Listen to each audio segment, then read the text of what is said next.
जय हिंद साथियों, आप सभी का एक बार फिर से स्वागत है हमारे यूट्यूब चैनल पर। साथियों, हमारी एक सीरीज चल रही थी UK PSC UK triple SC previous year solved paper. उसी संदर्भ में हम आज पेपर सॉल्व करेंगे कनिष्ठ सहायक का, यानी कि जूनियर असिस्टेंट का। ये पेपर 17 तारीख को हुआ था, यानी कि कल 17 मार्च 2024 को हुआ था। एनटीए नेशनल टेस्टिंग एजेंसी द्वारा ये करवाया गया था। ठीक है। Uttarakhand high court junior assistant यानी कि कनिष्ठ सहायक का ये पेपर है। इस पूरे पेपर को हम यहाँ पर हल करेंगे। एफ सीरीज की पुस्तिका है, आप यहाँ पर देख सकते हैं। पेपर के जो पहले के 50 प्रश्न हैं उनको हमने अच्छे तरीके से हल करके अपलोड कर दिए हैं। अगर आप इच्छुक हैं उसको जाकर देख लीजिएगा अलग प्लेलिस्ट में, और रिसेंट वीडियो में आपको वो मिल जाएगी। इसके डिस्क्रिप्शन बॉक्स में भी मैं उसका लिंक आपको प्रोवाइड करा दूंगा। आज हम जो स्टार्ट करेंगे 50 क्वेश्चंस के बाद स्टार्ट करेंगे, यानी कि 51 से हम यहाँ पर स्टार्ट करेंगे। ठीक है। और टोटल यहाँ पर 140 क्वेश्चन है। तो इसमें उत्तराखंड वाला पोर्शन, सामान्य ज्ञान वाला पोर्शन सारा आज कवर हो जाएगा। कल हमने आधा जीके वाला पोर्शन और हिंदी को कवर किया था। बाकी जिन्होंने ये पेपर दिया था वो अपने आंसर्स भी देख सकते हैं। चलिए शुरू करते हैं। 51 क्वेश्चन से हम इस पेपर को शुरू करेंगे, इस वीडियो को शुरू करेंगे। बाकी यूके पीएससी और UK triple SC job update, CTET, BEd, ऐसी आपको जॉब अपडेट और प्रीवियस ईयर सॉल्व्ड पेपर, सामान्य हिंदी, जीके, रीजनिंग और मैथ्स शॉर्ट ट्रिक के लिए आप चैनल से जुड़ सकते हैं। तो पहला प्रश्न है आज का हमारा 51। ग्रुप सी के अधिकारी द्वारा वर्षगांठ यानी कि जो वर्षगांठ, धार्मिक कार्यों, शादी या जैसे कार्यों के संबंध में उपहार के रूप में कितनी राशि प्राप्त कर सकते हैं। देखिए, ये टाइम टू टाइम चेंज होते रहते हैं, तो इसका जो एग्जैक्ट आंसर होना चाहिए वो 5,000 होना चाहिए। ठीक है। बाकी अगर आयोग इसमें कोई बदलाव करेगा तो उसको मैं एडिट करके आपको बता दूंगा।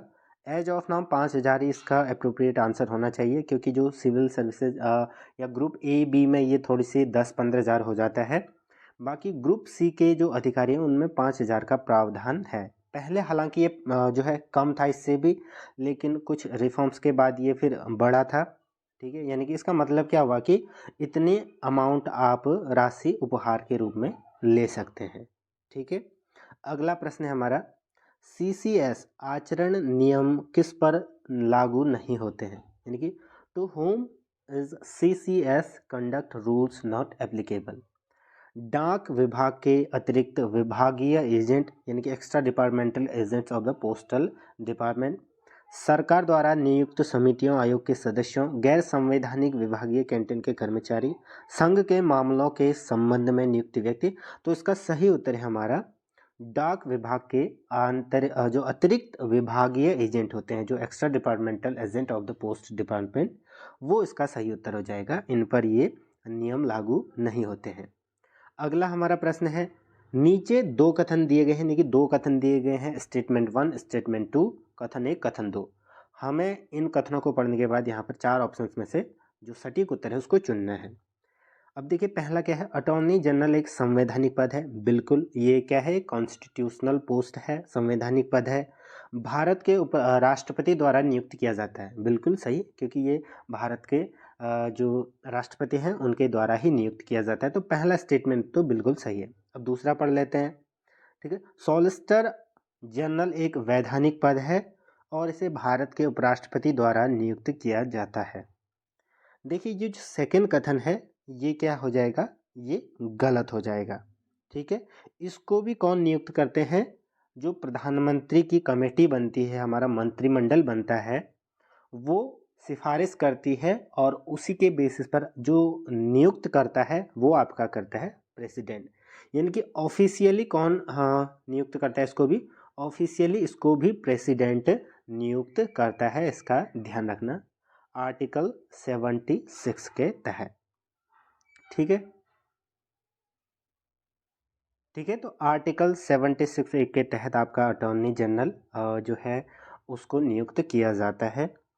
बाकी यहाँ पर स्टेटमेंट को अगर हम देखें तो कथन एक ही हमें क्या लग रहा है, सही लग रहा है, क्योंकि जो सॉलिसिटर है उसको राष्ट्रपति ही नियुक्त करता है। यहाँ पर तो हमारा कथन एक सत्य हो जाएगा, कथन दो असत्य, तो ऑप्शन एक को यहाँ पर हम टिक कर लेंगे। बढ़ते हैं अगले प्रश्न की तरफ।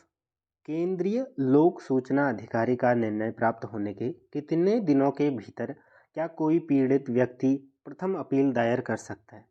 Within how many days of receiving the decision of a central public information officer can an aggrieved person file the first appeal? तो फर्स्ट अपील कब वो जो है अप्लाई कर सकता है? 30 दिन बाद वो क्या कर सकता है? 30 दिन के भीतर या 30 दिन के बाद उस अपील को वो दायर कर सकता है। 54 का हमारा होना चाहिए ऑप्शन 4। Next question. उच्चतम न्यायालय और उच्च न्यायालय के न्यायाधीश क्रमशः किस वर्ष की आयु तक पद धारण कर सकते हैं या करते हैं? ठीक है, तो इसका सही उत्तर होना चाहिए जो हमारा सुप्रीम कोर्ट होता है, उच्चतम न्यायालय, तो वो तो 65 वर्ष है। और जो हमारा हाई कोर्ट होता है, उच्च न्यायालय, वो पहले 60 वर्ष था, अब वो भी 62 वर्ष हो गया है। तो 65 और 62 का कॉम्बिनेशन आपको कौन सा दिख रहा है? ऑप्शन एक को सही कर लेंगे। 65 वर्ष उच्चतम न्यायालय के लिए, उच्च न्यायालय के लिए 62 वर्ष। ठीक है, और जो 60 से 62 वर्ष उच्च न्यायालय में किया गया है, ये आपका अमेंडमेंट के थ्रू किया गया था। ठीक है, इसका भी ध्यान रखना। ठीक है, अमेंडमेंट के थ्रू, और 15th अमेंडमेंट 1963 के अराउंड। तो बढ़ते हैं अगले प्रश्न की तरफ। और next question is what is necessary to draw the pay and allowance when a court employ is transferred from one court to another court? देखिए, इसका जो एग्जैक्ट या मोस्ट प्रोबेबल आंसर मेरे को लग रहा है ट्रांसफ़र ऑर्डर ही लग रहा है। बाकी इसको फाइनल आंसर की तक हम इसको देखेंगे। बाकी किसी को एग्जैक्ट आंसर अगर पता है तो वो कमेंट सेक्शन में इसको बता सकते हैं। निम्नलिखित में से दर्शन शास्त्र के किस स्कूल को मूल रूप से लोकायुक्त और जो बृहस्पति है इसके नाम से जाना जाता है? तो चारवाक, ऑप्शन 3 इसका सही उत्तर हो जाएगा। ठीक है, चारवाक। अगला प्रश्न, कितने उपनिषद हैं? तो हमारे 108 उपनिषद हैं, इसको ध्यान रखना। 58 का हो जाएगा हमारा 108 उपनिषद। अगला प्रश्न है हमारा, हमारे शरीर में यूरिया का निर्माण कहाँ होता है? देखिए, यूरिया का निर्माण कहाँ होता है ये पूछा गया है। कई बार अगर फॉर्मूला पूछे तो CO के साथ आपका NH2 ग्रुप जुड़ा रहता है, ट्वाइस NH2। ठीक है, इसको हम इस प्रकार से भी लिख सकते हैं, NH2CO NH2। केमिस्ट्री वालों ने इसको भली भांति पढ़ रखा होगा। तो यूरिया आपका बनता है कहाँ पर? लिवर में। ठीक है, जिगर, ऑप्शन 4 इसका सही उत्तर हो जाएगा। बढ़ते हैं अगले प्रश्न की तरफ। राजस्थान में खेतड़ी परियोजना किसके उत्पादन के लिए प्रसिद्ध है? The Khetri project in Rajasthan is famous for the production of किसके? तो ताम्र यानी कि कॉपर के उत्पादन के लिए ये जो है प्रसिद्ध है, कॉपर लिमिटेड। और यहाँ पर आपका है HCL। ठीक है, हिंदुस्तान कॉपर लिमिटेड यहाँ पर स्थित है, इसका ध्यान रखना। बढ़ते हैं अगले प्रश्न की तरफ। जब दिन और रात बराबर होते हैं तो सूर्य की सीधी किरणें इस पर पड़ती हैं। जियोग्राफी में आपने पढ़ा होगा। ठीक है, जो ठंड शरद ऋतु और जो गर्म ग्रीष्म ऋतु, तो उसका कॉन्सेप्ट जब पढ़ा होगा तो तब आपने ये पढ़ा होगा। जब दिन रात बराबर होते हैं उस टाइम भूमध्य रेखा यानी कि इक्वेटर पर सूर्य की सीधी किरणें पड़ती हैं। ठीक है, तो ऑप्शन 3 बिल्कुल सही उत्तर होगा। अगला प्रश्न, पे बिल रजिस्टरों को बनाए रखने की अवधि क्या है? तो इसमें भी मेरे को थोड़ा सा डाउट है, बाकी 30 वर्ष मान सकते हैं। ठीक है, नेक्स्ट क्वेश्चन, निम्नलिखित में से किस देश की मुद्रा यूरो के रूप में नहीं है? Spain, France, Italy, Switzerland. तो 63 का हमारा हो जाएगा सही उत्तर स्विट्जरलैंड। ठीक है, तो स्विट्जरलैंड की करेंसी क्या है? ये है आपका स्विस फ्रैंक। इसको नोट डाउन कर सकते हैं, स्विस फ्रैंक। स्विस फ्रैंक इसकी करेंसी है। ठीक है, बाकी फ्रांस, स्पेन, इटली, इनकी जो करेंसी है वो यूरो है। अब बात करें अगर स्पेन की राजधानी की, तो मैड्रिड है। और इटली की राजधानी आप सभी लोग जानते हैं, रोम। ठीक है, रोम तो आपको पता ही होगी। फ्रांस की पेरिस, एफिल टावर। ठीक है, इटली की राजधानी है आपका बर्न। ठीक है, सॉरी, इटली की राजधानी आपका है रोम, स्विट्जरलैंड की राजधानी आपका है बर्न। ठीक है, स्विट्जरलैंड की राजधानी आपका हो जाएगा बर्न, खूबसूरत शहर है, शानदार। और पेरिस आपका हो जाएगा फ्रांस का, इटली का रोम।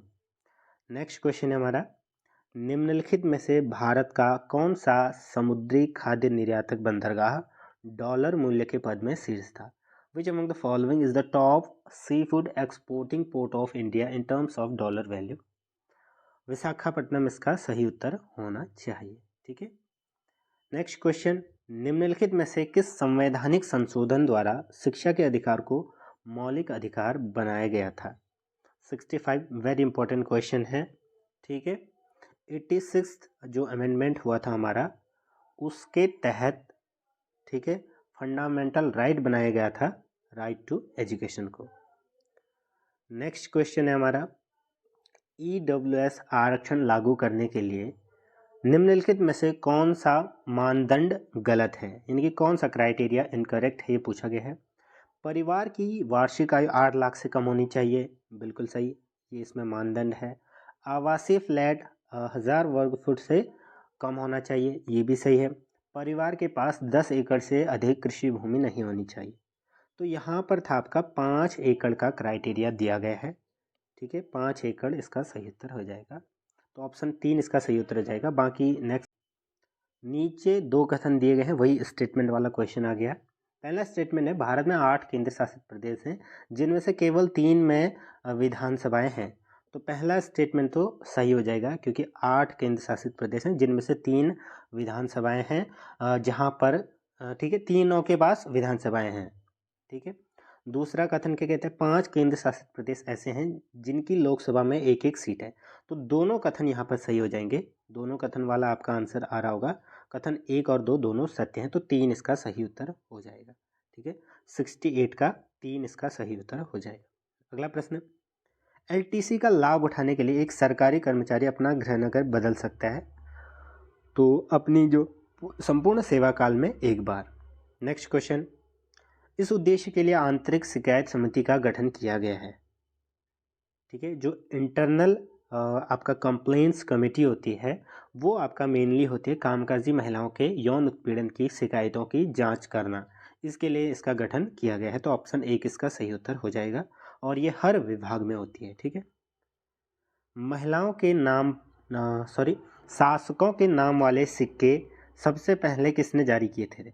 Who issued the first coins bearing the names of rulers? तो इंडो यूनानी साम्राज्य यानी कि इंडो ग्रीक्स ने यह स्टार्ट किया था।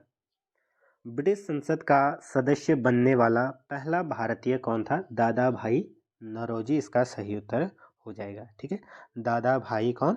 नौरोजी। नेक्स्ट क्वेश्चन है हमारा, next question is question number 73। अंतिम बोली वैधता अवधि से परे प्रतिभूति बोली को वैधता अवधि क्या होनी चाहिए? थोड़ा सा ये पेपर आपको क्लियर नहीं दिख रहा होगा। ठीक है, तो what should be the period of validity of security beyond the final bid validity? यानी कि जो अंतिम बोली वैधता है उस अवधि से परे जो प्रतिभूति बोली है उसमें कितनी अवधि होनी चाहिए, ये पूछा गया कितने दिनों की। तो 45 दिन इसका सही उत्तर होना चाहिए, 73 का। ठीक है, नेक्स्ट क्वेश्चन, व्यक्तिगत कंप्यूटर खरीदने के लिए स्वीकार्य अग्रिम राशि क्या है? तो 50,000 इसका सही उत्तर होना चाहिए। 50,000 या कंप्यूटर की वास्तविक कीमत जो भी कम हो। ठीक है, तो इसका ये उत्तर सही होना चाहिए। निम्नलिखित में से कौन सा उपनिषद गद्य में लिखा गया है? तो गद्य में कौन सा लिखा गया है? बृहदारण्यक। ठीक है, ऑप्शन 1 इसका सही उत्तर हो जाएगा। नेक्स्ट क्वेश्चन है हमारा 75 का ऑप्शन 1।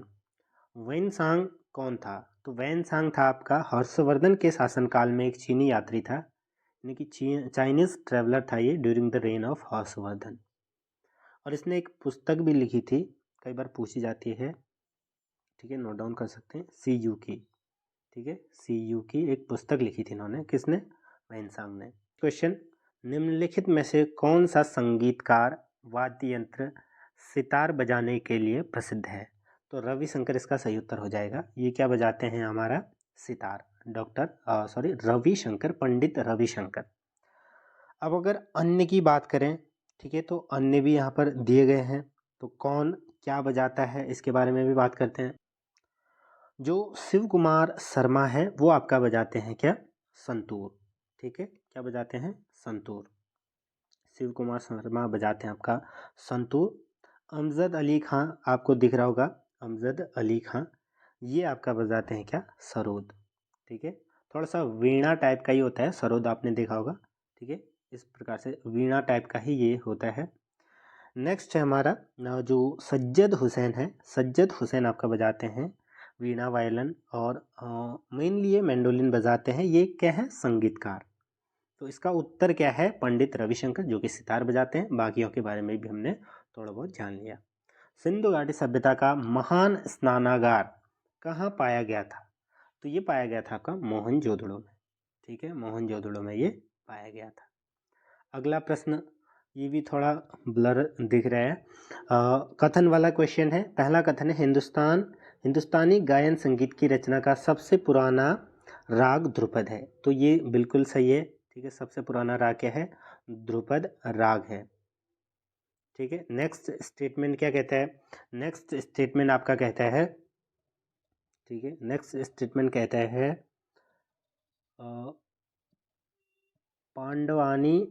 पांडवानी संगीत पर आधारित एक पौराणिक कथा है और प्रदेश से संबंधित है। तो दोनों इसका सही उत्तर हो जाएगा, ठीक है, ये भी कथन भी सही है, ऊपर वाला कथन भी सही है। तो कथन 1 और 2 दोनों सत्य हैं। अगला प्रश्न, जीएसटी द्वारा निम्नलिखित में से कौन सा कर समाप्त हो गया है। तो वैल्यू एडेड टैक्स या सर्विस टैक्स, ये सारे टैक्स खत्म हो गए हैं। तो मूल्य वर्धित कर ऑप्शन 1। जीवन की भौतिक गुणवत्ता सूचकांक PQLI 3 संकेतकों को जोड़ती है, वो क्या है। तो इसका सही उत्तर होना चाहिए हमारा 82 का। वो क्या क्या चीज़ है, infant mortality, life expectancy and adult literacy rate, ठीक है, ऑप्शन 3 इसको लिख लीजिएगा, ये प्रश्न कई बार पूछा जा सकता है। कोशिका झिल्ली की सुरक्षा और लाल रक्त कोशिकाएं आरबीसी के गठन के लिए एक प्रमुख आवश्यक जो होता है आपका लिपोफिलिक वसा घुलनशील विटामिन कौन सा है। तो विटामिन ई इसका राइट आंसर हो जाएगा। 83 का हमारा होना चाहिए विटामिन ई, ठीक है, विटामिन ई।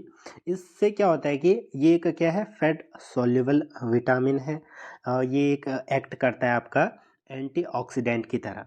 अब एंटीऑक्सीडेंट यानी एंटीऑक्सीडेंट की तरह ये काम करता है, प्रोटेक्ट करता है ये जो सेल मेम्ब्रेन होती है, ठीक है, सेल मेम्ब्रेन को प्रोटेक्ट करता है ऑक्सीडेशन डैमेज से, ठीक है, जो भी ऑक्सीडेशन डैमेज होता है उससे ये प्रोटेक्ट करता है सेल मेम्ब्रेन को।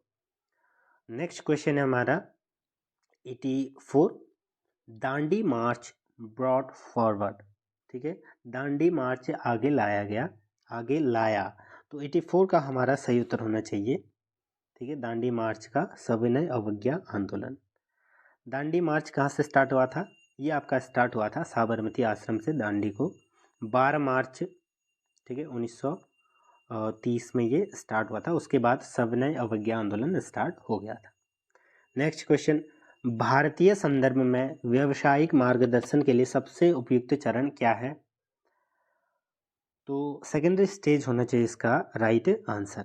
भारत की संविधान सभा द्वारा राष्ट्रगान जन गण मन के हिंदी संस्करण को कब अपनाया गया था, ठीक है, हिंदी संस्करण को 24 जनवरी 1950 को अपनाया गया था, 86। देखिए हम इसको थोड़ा सा आंसर की तरीके से जो है हल कर रहे हैं, बाकी जब इसकी फाइनल आंसर की आ जाएगी तो डिटेल वीडियो आपको वहाँ पर मिल जाएगा। आमतौर पर अनुशासनात्मक मामले के मूल दस्तावेजों को कौन रखता है। तो जो आपका डिसिप्लिनरी अथॉरिटी होता है, ऑप्शन 4 इसका राइट आंसर हो जाएगा। एलिफेंटा गुफाओं का संबंध मुख्य रूप से किस हिंदू देवता को दिया जाता है। तो लॉर्ड शिवा, भगवान शिव, ऑप्शन 3। निम्नलिखित में से किस धातु का उपयोग लोहे के साथ किया जाता है ताकि इसे जंग मुक्त किया जाए। तो टिन, क्रोमियम, कार्बन, एल्युमिनियम, इसका सही उत्तर होना चाहिए क्रोमियम गिवन ऑप्शंस में से। हालांकि जिंक भी इसका सही उत्तर होता अगर जिंक आता, ठीक है, जिंक और क्रोमियम दोनों इसके राइट आंसर हो जाते हैं। देखिए जिंक और आयरन Fe और क्रोमियम मिल करके क्या बनाते हैं, स्टेनलेस स्टील। ठीक है, जो बर्तन आप देखते होंगे जिनके थालियाँ, जो खाने के ज़्यादातर जो बर्तन होते हैं स्टेनलेस स्टील होते हैं। बाकी गैल्वेनाइजेशन की प्रोसेस से जिंक की परत भी चढ़ाई जाती है, जिससे भी क्या होता है, उसमें जंग नहीं लगती है। नेक्स्ट, कथन असाधारण परिस्थितियों को छोड़कर किसी भी महिला को सूर्यास्त के बाद और सूर्योदय से पहले गिरफ्तार नहीं किया जा सकता कहा गया। तो ये किसमें कहा गया है? ठीक है, कोड ऑफ क्रिमिनल प्रोसीजर। ठीक है, ऑप्शन 3 इसका सही उत्तर हो जाएगा। Next, very important question, Dada Saheb Phalke पुरस्कार किस क्षेत्र में दिया जाता है? तो फिल्म उद्योग में दिया जाता है, सिनेमा में। पहला ये पुरस्कार किसको दिया गया था? देविका रानी को ये दिया गया था। ठीक है, देविका रानी को ये पुरस्कार दिया गया था 1969 में। ठीक है, दादा साहेब फाल्के पुरस्कार। अगला प्रश्न है हमारा, प्रकाश वर्ष क्या है? लाइट ईयर क्या है? तो लाइट ईयर क्या है? डिस्टेंस को मापने का क्या है, एक पैमाना है, मेजरमेंट है। Distance travelled by light in a year, option 2 इसका राइट आंसर हो जाएगा। Nobel prize is not given in the field of mathematics में ये नहीं दिया जाता है। ठीक है, बाकी सब में साहित्य, औषधि, भौतिक विज्ञान। नेक्स्ट क्वेश्चन है हमारा, कुटी शंकर लक्ष्मण और सुधीर दर के बीच क्या समानता है? व्हाट इज कॉमन बिटवीन कुटी शंकर लक्ष्मण एंड सुधीर दर? तो ये कार्टून बनाते हैं। ठीक है, ड्राइंग कार्टून्स, इनको एक अलग नाम भी दिया जाता है। ठीक है, कैरिकेचर इनको कहा जाता है। ठीक है, नेक्स्ट क्वेश्चन, निम्नलिखित में से कौन सा युग्म क्वाड के साथ साथ G7 का भी सदस्य है? यानी कि इनमें से कौन से वो 2 देश हैं जो क्वाड में भी हैं और G7 समूह में भी हैं? तो जापान और अमेरिका है। ठीक है, इसका ध्यान रखना, भारत सिर्फ क्वाड में है।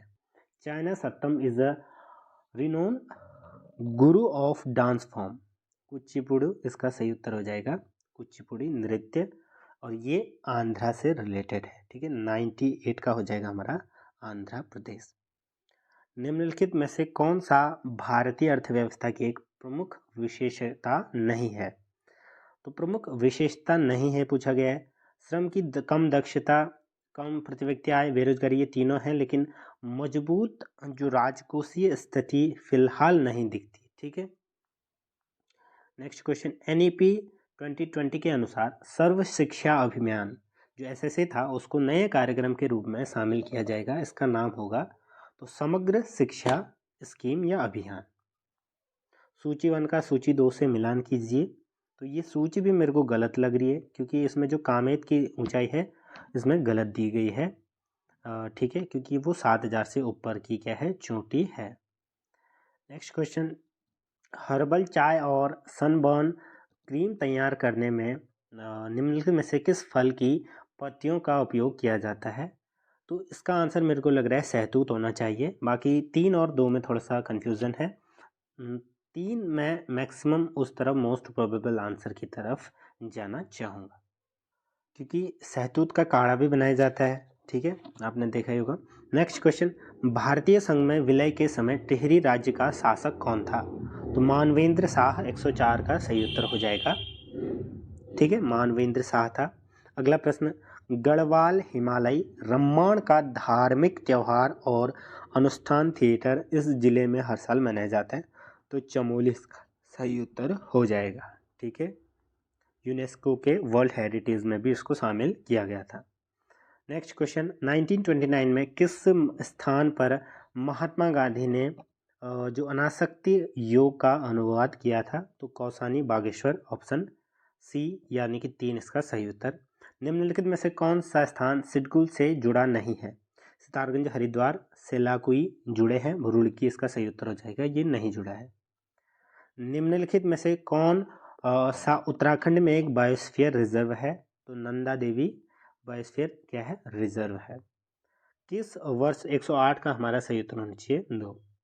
नेक्स्ट क्वेश्चन, किस वर्ष में उत्तराखंड राज्य सरकार ने अपना पंचायती राज अधिनियम पारित किया? देखिए 2016 तक उत्तर प्रदेश पंचायती राज अधिनियम चलता था, उसके बाद हमने अपना बनाया, तो 2016 इसका सही उत्तर है, अप्रैल 2016। डेट पूछे तो 4 अप्रैल 2016। उत्तराखंड का उत्तर दक्षिण विस्तार लगभग कितना है, तो 320 किलोमीटर उत्तर दक्षिण है। उत्तर दक्षिण, पूर्व पश्चिम पूछे तो 358। ठीक है, ये कुछ बेसिक क्वेश्चन थे। उत्तराखंड में मैती आंदोलन की शुरुआत किसने की थी, तो ये कल्याण सिंह रावत हो जाएगा। नीचे दो कथन दिए गए हैं। उत्तराखंड को महाभारत में उत्तर कुरु के रूप में संदर्भित किया गया है। उत्तराखंड को मोटे तौर पर दो क्षेत्रों में विभाजित किया गया है, गढ़वाल और कुमाऊं। तो दोनों कथन यहाँ पर क्या लग रहे हैं, सही लग रहे हैं। उत्तराखंड नेपाल के किस प्रांत के साथ अपनी सीमा साझा करता है, ठीक है, सुदूर पश्चिम प्रदेश नेपाल, ऑप्शन 4। निम्नलिखित में से कौन सा संगठन उत्तराखंड में स्थित नहीं है, CBRI है, ONGC है, भील है, HAL इसका सही उत्तर हो जाएगा, हिंदुस्तान एरोनॉटिक्स लिमिटेड। अन्नपूर्णा पर्वत पर चढ़ने वाली प्रथम भारतीय महिला कौन है, तो Priyanka Mohite, option 4। Next question, झूम क्या है, ये कृषि का प्रकार है, कृषि की एक प्रक्रिया है। ठीक है, नेक्स्ट क्वेश्चन, सुगौली की संधि पर किस वर्ष हस्ताक्षर किए गए थे, 1815-16 में ये हस्ताक्षर किए गए थे गोरखालियों के बीच और जो हमारा ब्रिटिश शासन था उस समय। अल्मोड़ा के पास खगमरा का ऐतिहासिक किला किसने बनाया था, तो चंद शासकों ने ये बनाया था, भीष्मचंद ने। नेक्स्ट क्वेश्चन, उत्तराखंड ने किस शहर को दुनिया की पैराग्लाइडिंग राजधानी के रूप में विकसित करने के लिए रोड मैप तैयार किया है, तो ये टिहरी हो जाएगा। टिहरी की कोटी कॉलोनी, जहाँ पर टिहरी डैम है, वहीं पर ये है। नेक्स्ट क्वेश्चन, निम्नलिखित में से उत्तराखंड के वनों का कौन सा संयोजन, ठीक है, कौन सा जो संयोजन है वो गलत बोला है, कौन सा संयोजन और ऊंचाई पर वे पाए जाते हैं वो गलत है, तो ऑप्शन 4 इसका सही उत्तर हो जाएगा। नेक्स्ट क्वेश्चन है हमारा, कालू महारा किससे जुड़ा हुआ है, तो ये 1857 का विद्रोह के ये क्या थे, एक प्रतिभाग किया था इन्होंने उत्तराखंड की ओर से, तो कालू मेहरा स्वतंत्रता सेनानी। नीचे दो कथन वाले क्वेश्चन आपको दिख रहे होंगे। सरस्वती नदी माना गांव बद्रीनाथ मंदिर के पास अलकनंदा नदी से मिलती है, बिल्कुल सही है। घृतगंगा और ऋषिगंगा अलकनंदा की मुख्य सहायक नदियां हैं। देखिए, घृतगंगा टिहरी में मिलती है भिलंगना के साथ, और जो ऋषिगंगा है पहले धौलीगंगा में मिलती है, ठीक है, उसके बाद वो अलकनंदा में मिलती है, तो कथन 2 गलत हो जाएगा। ठीक है, नेक्स्ट क्वेश्चन, उत्तराखंड में प्रकाशित होने वाला पहला समाचार पत्र अल्मोड़ा अखबार। Who among the following was the chief minister of Uttarakhand who abolished revenue Patwari policing system Uttarakhand. ठीक है, जो हमारा पटवारी पुलिस शासन व्यवस्था अंग्रेजों ने शुरू करी थी, उसको किसने खत्म किया, पुष्कर सिंह धामी ने। उत्तरकाशी जिले में स्थित नहीं है। थांगला, मुंगला, तोशांग चोकला ये सारे हैं। मानला कहाँ पर है, जो मानाला ये है आपका चमोली में। नेक्स्ट क्वेश्चन, निम्नलिखित में से कौन सी मध्ययुगीन पुस्तक उत्तराखंड का स्रोत नहीं है, ठीक है, तो इसका सही उत्तर होना चाहिए हमारा बाबरनामा 125 का right answer. Next question, Kumaon Uttarakhand में मिलम क्या है, तो एक क्या है, ये एक हिमनदी ग्लेशियर है। ठीक है, हिमनद है। मिलम पिथौरागढ़ में जनपद में स्थित है, पिथौरागढ़ के मुनस्यारी क्षेत्र में ये स्थित है। दो कथन वाला क्वेश्चन है, संतोपद ग्लेशियर एक ट्रांसवर्स ग्लेशियर है जो भागीरथी खरग ग्लेशियर के दक्षिण पश्चिम में स्थित है। नीलकंठ चोटी संतोप ग्लेशियर के दक्षिण पूर्व में स्थित है, तो दोनों कथन यहाँ पर सही हो जाएंगे। नेक्स्ट क्वेश्चन, निम्नलिखित में से कौन सा उत्तराखंड का राजकीय वृक्ष है, तो बुरांस हो जाएगा। रोडोडेंड्रोन अर्बोरियम इसका साइंटिफिक नेम है। 1969 में स्वतंत्रानंदन पंत को उनकी इस नाम से प्रसिद्ध कविता के लिए ज्ञानपीठ पुरस्कार से सम्मानित किया गया था। चिदम्बरा के लिए ये मिला था 1969 में ज्ञानपीठ पुरस्कार, साहित्य के क्षेत्र में दिया जाने वाला सबसे बड़ा जो भारतीय साहित्य है उसमें पुरस्कार। उत्तराखंड में ग्रीन डे कब मनाया जाता है, 5 जुलाई को। ठीक है, उत्तराखंड में किस स्थान पर भारतीय मौसम विभाग ने डॉपलर मौसम रडार स्थापित किया है, तो गिवन ऑप्शन में से हमारा सही उत्तर होना चाहिए देहरादून। ठीक है, बाकी मुक्तेश्वर और हाल फिलहाल में लैंसडाउन इन जगहों पर भी ये लगाया गया है। निम्नलिखित में से किस लेखक ने अपने लेखन और अपने जीवन के माध्यम से व्यक्तित्व बनाया जिसने उन्हें जन कथाकार का लेबल दिया? ठीक है, तो इस क्वेश्चन में मेरे को थोड़ा सा डाउट है, इसको बिल्कुल स्किप करते हैं। आप सभी कमेंट सेक्शन में बता सकते हैं। कुंभ मेला दुनिया की सबसे बड़ी सभा किस वर्ष हरिद्वार में आयोजित की गई थी या की जाएगी? तो 2021 में ये हुआ था, कोरोना काल के टाइम में। गोविंद राष्ट्रीय उद्यान किस नदी? तो टोंस नदी, ठीक है, उत्तरकाशी में ये स्थित है। रामसर साइटें क्या होती है? तो ये वेटलैंड्स होती हैं इंटरनेशनल इंपॉर्टेंस की, अंतर्राष्ट्रीय महत्व की आर्द्र भूमि। निम्नलिखित में दो कथन दिए गए हैं। तराई की मिट्टी नाइट्रोजन और कार्बनिक पदार्थों से समृद्ध है लेकिन फास्फोरस की कमी है, बिल्कुल सही उत्तर। आर्द्र जलवायु, दलदली भूमि और उपजाऊ मिट्टी तराई की विशेषता है, तो दोनों यहाँ पर सही लग रहे हैं। बाकी फाइनल आंसर हम देखेंगे आयोग के बाद। वैसे पहला वाला तो बिल्कुल सही है, दूसरा भी सही है, क्योंकि आपने देखा होगा कि तराई की जो मिट्टी होती है वो क्या होती है? दलदली होती है और उपजाऊ होती है। लास्ट क्वेश्चन, निम्नलिखित क्षेत्रों में से किस क्षेत्र में कम वर्षा होती है? तो सबसे ज़्यादा तो नरेंद्र नगर होती है, फिर मसूरी देहरादून में भी बहुत ज़्यादा होती है, तो इन कंपैरिजन टिहरी में कम होनी चाहिए। बाकी ये थे हमारे क्वेश्चन। जब इसकी फाइनल आंसर की आएगी उसके बाद सटीक एक डिटेल वीडियो आपको मिलेगा जिसमें हम हर ऑप्शंस के बारे में अच्छे से डिटेल से चर्चा करेंगे, ठीक है। बाकी जुड़े रहिएगा अन्य पेपर के लिए, इसकी PDF आपको टेलीग्राम ग्रुप पर मिल जाएगी। धन्यवाद।